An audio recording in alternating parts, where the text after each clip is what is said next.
يعني خاطر هو سرحت راني قبل رانا في وقت ما كنا خير منهم. فوالا صحيح. دونك اليوم راهو فرحانين بالسيتياسيون تاعنا، كل واحد راهو يحب يغزر. انا مره حكيت وقتها في اذاعه من الواحد، قلت راني انا ما يهمنيش في المنتخب المغربي، المنتخب المغربي صح عليه الروح، يجي المنتخب التونسي غدا زاد كيف اوكي باهي من نزمروا بيه لازمنا ناخذوا الكره على الكره التونسيه نتاعنا. حقيقه يا اخي نحن تو يحب من حقيقه غدا حتى هما راهو يحبوا يكونوا خير منا نحن، راهو حتى عادله يتمنى لك الخير. والله يا سي صالح حتى حداك شفت معناتها الكلام اللي قاعد يتقال علينا سواء في المغرب ولا في نيجيريا ولا في السنغال، ديما كل واحد يغزل للروح، ونحب نغزل المريض، نحب نلقى روحي انا قويه. يعني خاطر سرحت راني قبل رانا في وقت ما كنا خير منهم. فوالا صحيح. دونك اليوم راهو فرحانين بالسيتياسيون تاعنا، كل واحد راهو يحب يغزر. انا مره حكيت وقتها في اذاعه من الواحد، قلت راني انا ما يهمنيش في المنتخب المغربي، المنتخب المغربي صح عليه الروح، يجي المنتخب التونسي غدا زاد كيف الحربوش هذا باش ناخذوه. تسمع بالتوانسه وتزمير وضربوا المغرب، ليه يزيونا ذي اذا ما تبش نقعدوا. حتى احنا نحبوا نحب نمشيو نصف نهائي، علاش نقعدوا على بعضنا؟ عندنا موجودين تحسنوا كما قال لك مجيد، يتحسنوا التكوين نتاعنا، ترجع الامور كما كانت، ترجع الملاعب نتاعنا، زاد اللوم شويه على الدوله راه خاطر صارت قبل وما وفقناش، كانت ديما الحربوشه وتصير مي صحيح وقفت زنقه الهرب يزيونا منها الحربوشه، فشل سي فشل صحيح اللي كيف واللي بعده يجي يفشل يخرج. مش رانا ضد معز الناصر وضد حسين شريف، الله غالب النتائج حكمت.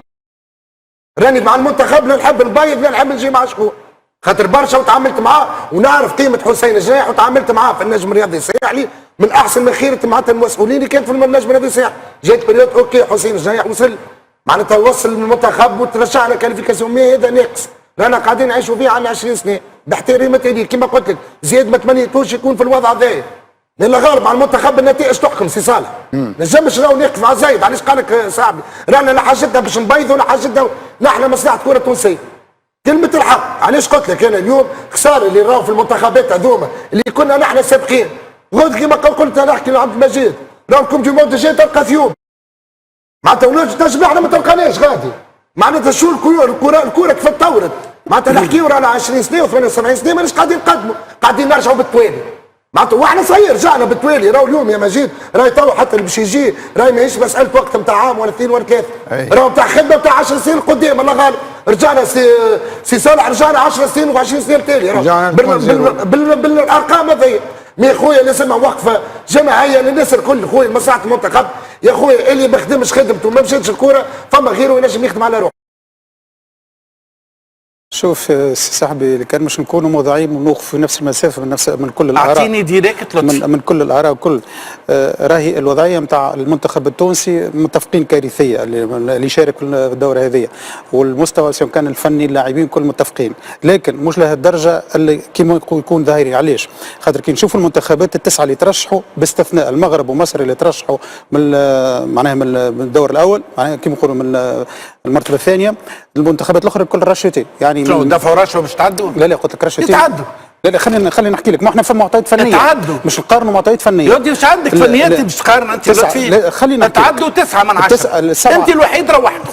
السبعه الاخرين ترشحوا من افضل الثالثين. لكن ما صاب احنا افضل ال20 مش هذا مش تعدوا. المهم مش هذه الفكره الاساسيه صاحبي. الفكره الاساسيه علاش انا قلت لك راهو مش لدرجه كارثيه، خاطر احنا كي نقارنوا مش لدرجه كارثيه قوه مجموعتنا المشاركه في تونس بالمقارنه مع المنتخبات الافريقيه اللي ترشحت بصعوبه نسطرها بالاحمر، يعني خلينا احنا زاد نفهم شو بعضنا شوي، لانه كي تشوف انت منتخب السنغال ترشح بصعوبه سامح نتفاعل معاك ترشح بصعوبه يقعد تاريخ ترشح راهو ما فماش ترشح بصعوبه سوريا باش نحكيو سوريا ترشح لا ما ترديش ترشح بصعوبه. المنتخب السنغالي كان مرشح باش يبعد لبعيد، ترشح بصعوبه بفوزه واحد مقابله وكاو وخذا 3 مع فرنسا و3 من المنتخب مصاب خذيناهم نحب نقول زين نركز مره اخرى. راهو مجموعتنا راني مانيش نبرر في الفشل، مانيش نبرر في الفشل. انت قلتي مش كارثه، انت قلتي مش كارثه. ما نوقفوش على المصطلحات سي صاحبي، راني قلت لك مانيش نبرر. نقف على البتي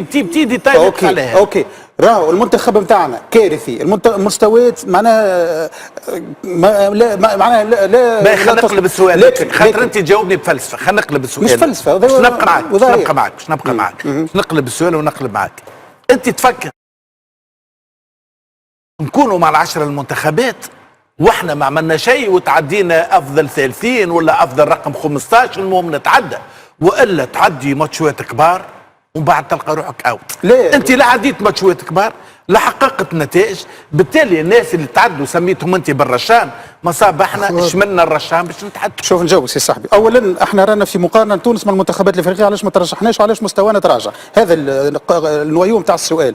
الحاجه الثانيه بالطبيعه انا معاك نترشحوا، حتى ما عملناش مقابلات سيئه جدا ونترشحوا، لان عندنا امكانيه ديما نعملوا نصلحوا، عندنا امكانيه انه نزيدوا كيما نقول انت ليزوتوماتيزم تظهر ونصلحوا مستوانا وكل في الدور الثاني وكل حتى معنويا زاد نتحسنوا. لكن ان احنا باش نقارنوا بالمنتخبات الافريقيه اللي بعدت علينا برشا مش صحيح. كي نشوفوا مستوى غانا كيفاش ترشحت، مستوى الكونغو كيفاش ترشحت، والسنغال اللي هي ايطالون على المستوى الافريقي وحتى اكثر من المغرب زاد ترشحت بصعوبه. يعني خلينا ماناش راضيين على مستوانا، لكن ماناش لك الدرجه بالنسبه للافريقي كاتاستروفيك. احنا ماناش كاتاستروف الاخرانيين رانا لا مروان خليه رايه محترم. معناها لطفي سامحني الله غالب فما عوج لنا التقنيه. اوكي معناها احنا في المرتبه 48 47 نهدوا كراهه بالملاعبيه؟ لا مش هذا مش هذا. خلينا احنا ناناليزيو سي صاحبي، سناناليزيو كما حطيت انت السؤال مقارنه مع المنتخبات الافريقيه. علاش ما ترشحوا واحنا لا؟ احنا ماناش في خيب لا باس. لا يعني انا قلت من الاول احنا كارثيه مشاركه كارثيه، وعنا علاش نصلحوا وعنا علاش نخدموا. انا ما نقعدش معاك باش تعاود لي نفس الكلام خاطر لا ما انت سؤال انت مقتنع مانيش مقتنع. الم لينا الناس كل خلينا من الالم ومن الوجاع. انت مقتنع اللي تعدوا بالرشاد. وكان جت مصر مع السويد ومع هولندا ومع تو شفت ترشح ولا حطني مع زيلندا الجديده ومع ترشح. ينجم يجوا في مجموعه صعيبه يعني كافير مع اسبانيا وعملت ماتش سامحني غير اسبانيا فما سمي لي غير اسبانيا فما الكوره ما فيهاش حطني اسمعني حطني في بلاصه المغرب طيب حطني مع البرازيل وحطني مع اسكتلندا وحطني مع هايتي تو نجيب 3 بوان مع هايتي ونقطه مع اسكتلندا نترشح. ليه بس ليه معناها انت لازم تنسق مع انفانتينو تحط البرام نتاعك ايش تحب. يا لطفي هذيك القرعه وين حطيتك؟ كش نقعدوا ديما تعرفش تسمى ذي لطفي تقلق في اعذار للفشل. انت خويا 9 منتخبات تعدوا وانت وصمه عار عليك في الافريق. فما صحف مصريه